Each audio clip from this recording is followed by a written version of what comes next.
네, 그러면 바로 저희 전시에 대한 이야기, 전시도 공부가 될 수 있을까에 대해서 파트 2를 이어가도록 하겠습니다.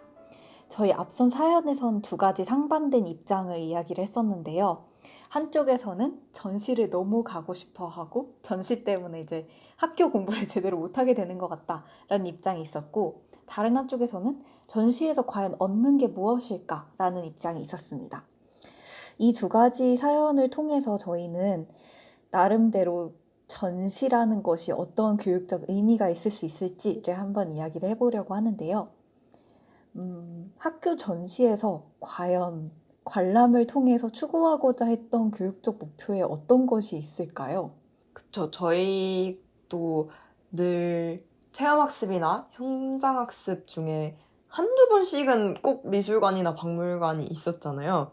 맞아요. 근데 학교의 모든 것들이 적어도 명시적으로는 혹은 표면적으로는 교육적인 어떤 목표를 추구한다고 했다면 분명히 미술관이나 박물관 관람에도 의도한 목표는 있었을 거란 말이죠. 근데 과연 그게 무엇이었을지에 대해서도 얘기를 해보면 좋을 것 같고, 그렇다면 이 미술관이나 박물관만으로는 뭔가 부족하다. 이것만을 어떤 교육적인 경험이라거나 아니면 공부라고 볼 수 없는 이유? 이것만으론 부족한 이유는 무엇인지? 또 반면에 전시가 오히려 학교 안에서 하는 형식적인 교육보다 더 교육적인 경험일 수 있는 이유는 무엇인지, 저희가 방금 언급했던 파트 1에서 언급했던 그 빛과 그림자의 판타지전 경험과 엮어서 실제 연구나 혹은 그 유명한 교육학계에서 유명한 듀이의 관점을 조금씩 믹스를 해서 얘기를 해보고자 합니다. 네.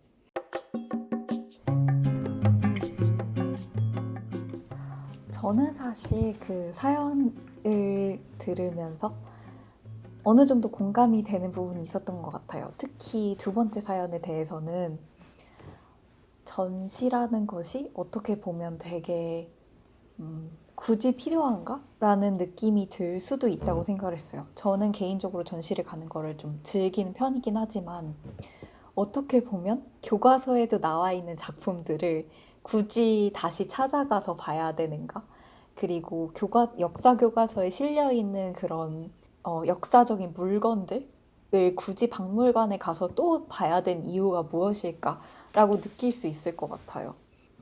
저는 특히 이거에 대해서 어떻게 보면 회의감을 느낄 수도 있다고 생각했던 게, 박물관이나 전시는 그 작품들 혹은 그 역사적인 물건들을 그 물건들이 있던 맥락, 그리고 활용되던 맥락으로부터 분리를 시켜가지고 이제 조명을 예쁘게 달고 또 큐레이션을 그쵸. 해가지고 네, 좀 다른 곳에 옮겨서 좀 새로운 맥락에서 감상을 하도록 한다는 점에서 어떻게 보면 그 실제 맥락 속에서의 의미를 담아내기보다는 또 완전히 다른 모습을 보게 된다는 생각도 들었어요. 그래서 이런 식으로 생각을 한다면 교과서에서 그 전시물이라든지 아니면 그 역사적 물건, 사료에 대해서 보는 거랑 크게 다른 점이 없을 수도 있겠다라는 생각이 들었는데요. 실제로 미술관 안에서만 어떤 예술 작품을 감상하는 것, 혹은 박물관에서 그 아티팩트 같은 거에 감상을 좀 반대하는 입장의 철학자들도 있었던 것 같아요. 그렇군요. 네, 그 이유는 그 작품이 만들어진 맥락이라든지 활용된 그런 맥락과 함께 감상을 해야 되는데 그 경험을 좀 뺏어간다라는 입장을 가지신 분들이 계시더라고요. 또 다른 입장에서는 이거는 듀이의 경험으로서 예술이라는 책에 나왔던 것인데, 갤러리나 미술관의 소장품들은 경제적 세계주의의 융성을 증명한다라고 말을 하더라고요.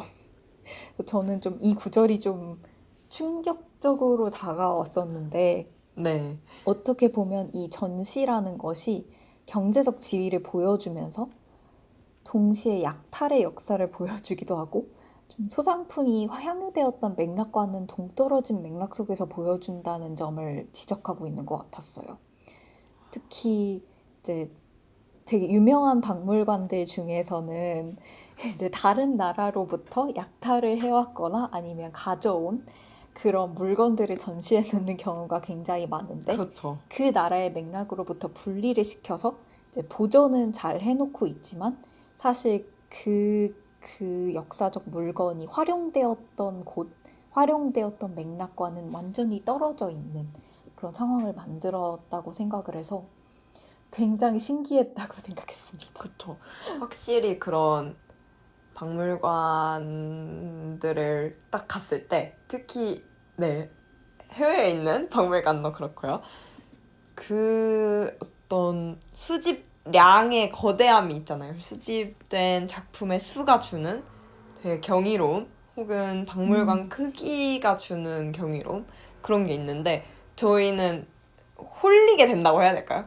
그런 거대함에 홀릴 뿐, 그게 실제 어떤 방식으로 가능했던 크기인지 규모인지는 잊기가 확실히 쉬운 것 같아요. 그리고 그거를 지도해주는 사람들이 없을 때 저희는 그런 사실 자체를 알 수조차 없는 그런 것도 있고, 그래서 확실히 저희가 어떤 거를 교육적인가 교육적이지 않은가를 생각할 때 고려해야 할 게 생각보다 많구나를 부경 씨가 말씀해주신 주위의 사례를 통해서도 또 느낄 수 있었던 것 같습니다. 근데 이제 부경 씨가 아까 설명해 주셨을 때 탈맥락적인 특성이 물론 그런 소장품, 수집품이 어떻게 수집되었는지 그 어떤 역사적 약탈의 맥락에서 분리되어 있기도 했지만 실제 그냥 화가들이 그렸던 맥락과 달리 새로운 공간에 새로운 삐까번쩍한 조명 아래 있다는 그런 의미의 어떤 탈맥락적 특성도 있다라고 말씀을 해주셨는데, 저는 이 부분에 대해서는 이게 오히려 교육이 만약에 나라는 사람을 변화시키는 거라면 가장 교육적일 수도 있지 않을까 하는 생각이 들었어요. 부연 설명을 하자면 어떤 특정한 분위기를 가진 공간이 주는 나의 변화가 가능하지 않을까? 예를 들어 명상이나 요가원 같은 곳을 가면 굉장히 다른 것들로부터 분리를 해두잖아요. 어떤 속세의 맥락이라던가 그런 것들로부터 분리를 하고 향을 피우고 특정한 채도의 조명을 켜주고 이러면서 나에게 좀 집중할 수 있게 하는데, 저는 갤러리나 전시관도 그런 역할을 할 수 있다는 생각을 많이 했었거든요. 다른 맥락으로부터 그 작품들을 분리함으로써 작품과 내가 존재하고 작품과 내가 연결될 수 있게 한다? 라는 점에서는 나의 어떤 변화에 집중할 수 있도록 도움을 주는 역할도 할 수 있겠다? 라는 생각이 들기는 했던 것 같습니다. 네. 네. 엄청 흥미로운 지점인 것 같아요. 어떻게 보면 그 일상이란 맥락으로부터 어떤 작품이나 물건을 분리해낸다는 게, 어, 일상으로부터 분리해서 좀 박제품처럼 보여준다라는 의미로 받아들여질 수도 있지만, 또 다른 의미로는 일상의 맥락으로부터 분리시켜서 새롭게 볼 수 있는 가능성을 제시한다는 걸 의미할 수도 있다는 것 같아요. 맞아요. 그래서 유빈 씨께서 말씀하신 것처럼 어떻게 보면 교육적 경험을 자아낼 수 있는 그런 계기로 작용할 수 있지 않을까 싶기도 합니다. 그쵸. 그리고 아무래도 저희가 딱 그 그림이나 아니면 수집품 같은 게 만들어지고 구축된 그 실제 맥락을 관심을 가질 수도 있지만, 그게 현대사회에서 특정한 큐레이터나 아니면 특정한 박물관이나 그 박물관에도 요즘은 컨셉이 있잖아요. 그런 맞아요. 현대사회의 특정 집단이 혹은 특정 인물이 그걸 어떻게 해석했는지를 그 맥락은 또 저희가 접할 수 있지 않을까 하는 생각도 들기는 했습니다. 맞아요. 제가 인상 깊게 봤던 기사라고 해야 되나요? 뭐 어떤 기사 같은 곳에서 그 프레임 액자의 중요성에 대해서 얘기를 하더라고요. 그래서 그림 같은 작품들을 볼 때 저희가 액자를 무의식적으로라도 함께 보게 되는데 그 액자가 생각보다 그림을 강상하는 데 중요하다는 언급을 하고 있었어요. 그래서 이제 들었던 얘기 중 하나가 드가라는 인상주의 화가가 있는데 그분이 그냥 흰색의 좀 엄청 간소한 액자를 선호하셨대요. 근데 엄청 다른 이제 자신의 작품을 전시하고자 하는 분이 엄청 화려한 액자에다가 넣어놔가지고 그거에 아주 격하게 반대를 하면서 액자를 어머나. 교체했다는 그런 썰이 있더라고요. 아, 역시. 그만큼 액자라는 것이 또 굉장히 중요한 역할을 하고 또 조명도 굉장히 중요한 역할을 하고 또 그림의 배치 같은 것도 배치 순서라든지 전시관의 배치 또 중요한 역할을 하듯이 큐레이션이라든지 구성 같은 것들 이 맥락을 새롭게 구성함에 있어서 굉장히 많은 요소들이 고려되는 것 같다고 생각을 했습니다. 맞아요. 그래서 아무래도 저희가 최근에는 온라인 전시도 많기는 한데 맞아요. 온라인 전시가 다 담아내지 못하는 그러니까 온라인 전시로 이전함으로써 생략되는 또 다른 맥락들이 있는 것 같아요. 네. 그런 공간이나 액자가 주는 맥락이라고 해야 될까요? 그런 거는 확실히 생략이 많이 되지 않을까 하는 생각이 들었습니다. 화면을 매개로 보는 것과 실물로 이렇게 딱 그 공간이 주는 분위기 속에서 그리고 그 그림의 질감이 그대로 드러나는 그런 상황 속에서 그림을 감상하는 거는 확실히 좀 다를 것 같아요. 맞아요. 아쉽지만 하루라도 빨리 거리두기 단계가 다시 내려가기를 잠시 바라보았습니다.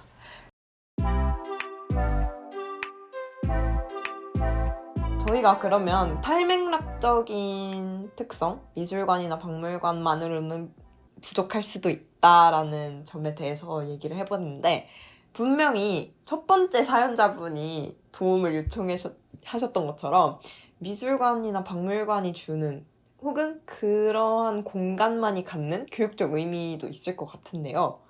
혹시 부경 씨가 느꼈던 가장 큰 교육적 의미 혹은 꼭 교육이라는 거창한 표현을 쓰지 않더라도 배움이 있었는지 한번 짧게 들어보고 싶은데요.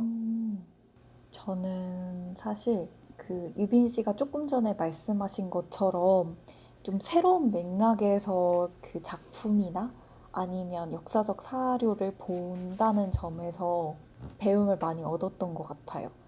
그 전시장의 순서라든지 아니면 옆에 써 있는 설명을 저는 되게 재밌게 읽은 경우가 많았던 것 같아요.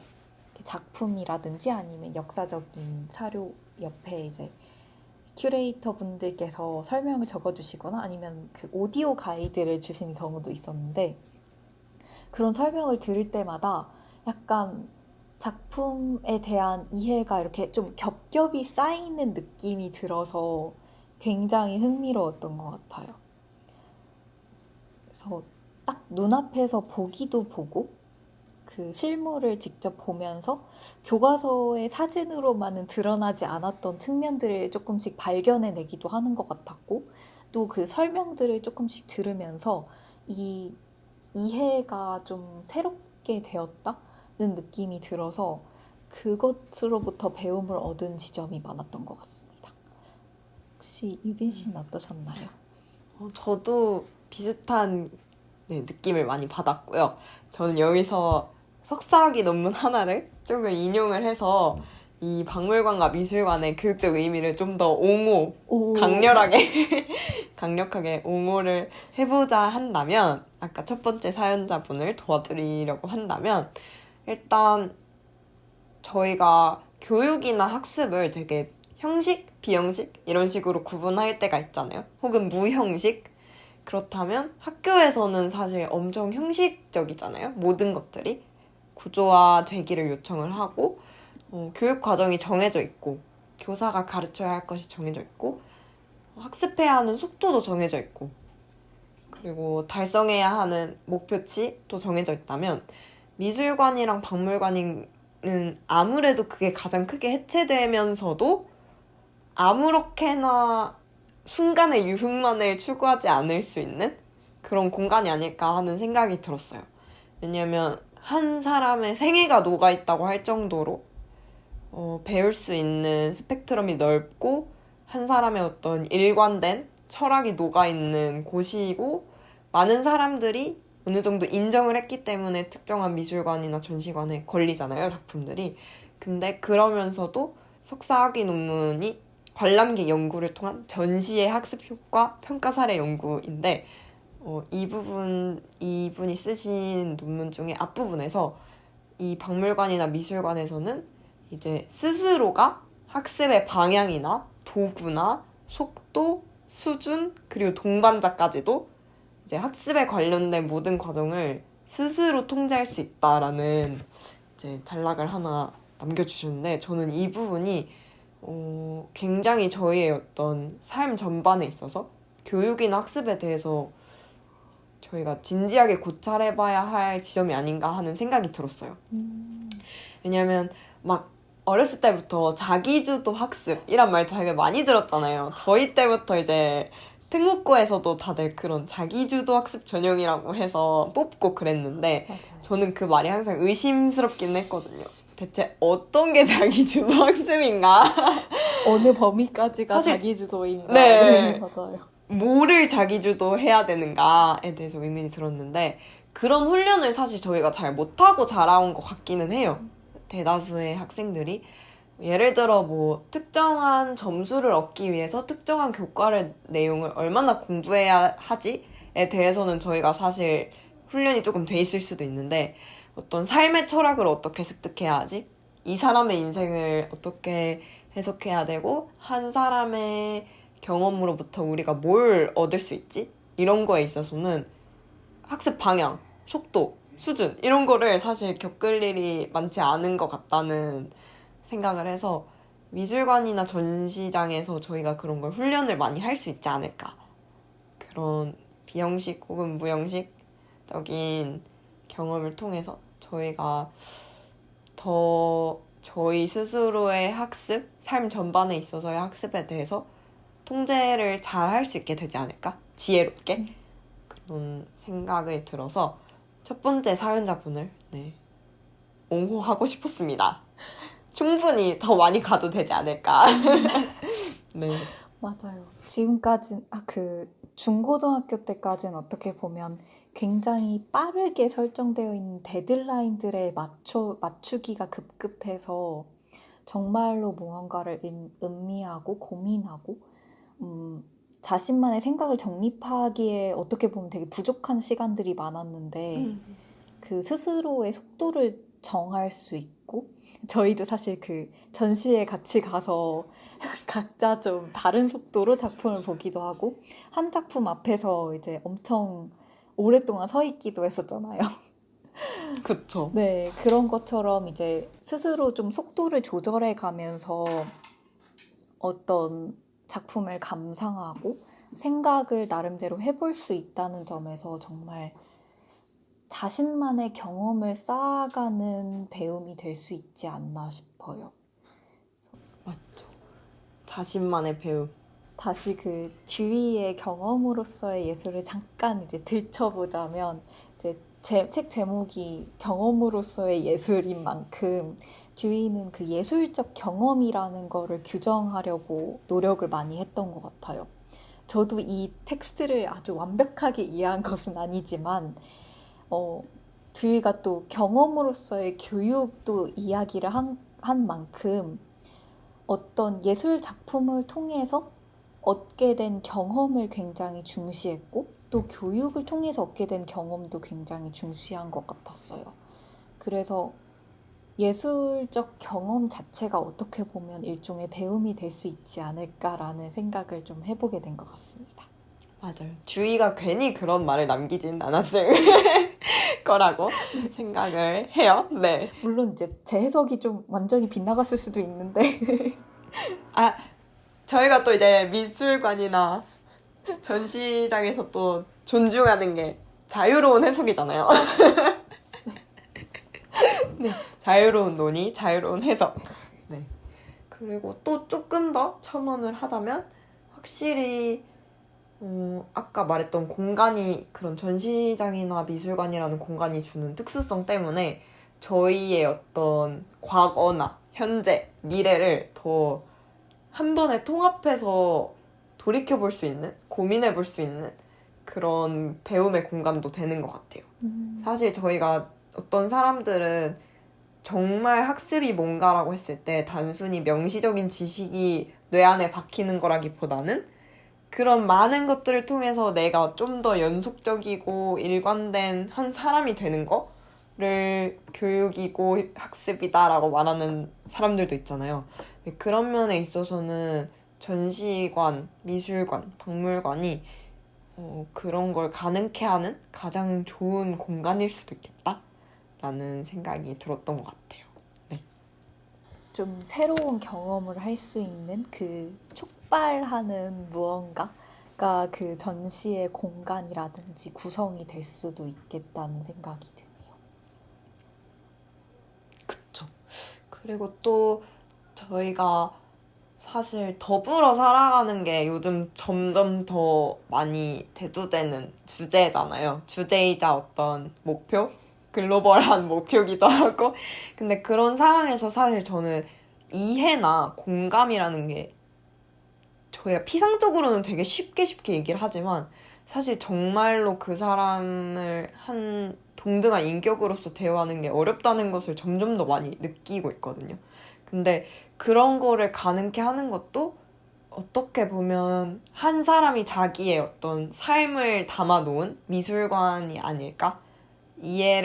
그걸 본다고 해서 그 사람을 완전히 이해하는 건 늘 불가능하겠지만 그렇게 호소력이 있고 진심이 녹아있는 작품들을 통해서는 조금이라도 우리가 다양한 계층의 혹은 다양한 문화의 다양한 가치관을 가진 사람들을 이해하는 데 도움이 되지 않을까 하는 생각은 들었던 것 같습니다. 툴루즈 로트렉 전을 보면서도 그거를 조금 많이 느꼈던 것 같아요. 네. 다른 사람의 세계를 이렇게 약간 엿본다? 이런 느낌일 수도 있겠네요. 그렇죠. 엿보기에 좀 쉬운 공간? 상대적으로.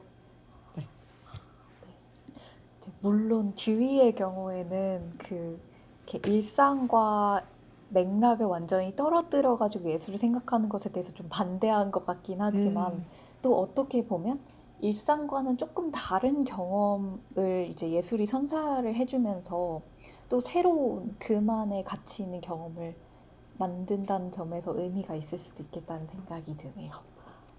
맞아요. 아주 깔끔하게 정리를 해주신 것 같습니다.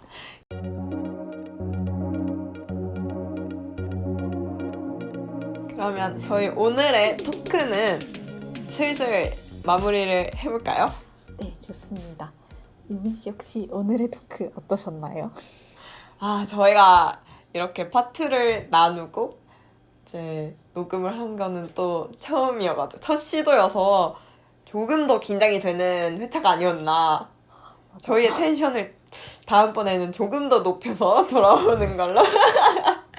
네, 하지만 너무 즐거웠어요. 사실 저희 이 얘기로 한 파트 4, 파트 5까지도 만들 수 있을 것 같은데 네, 너무 재밌었습니다. 부경 씨도 저도 너무너무 재밌었습니다.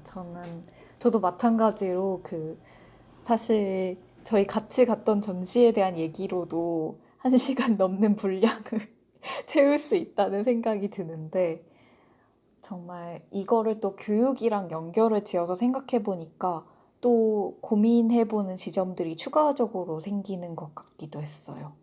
그래서 어떻게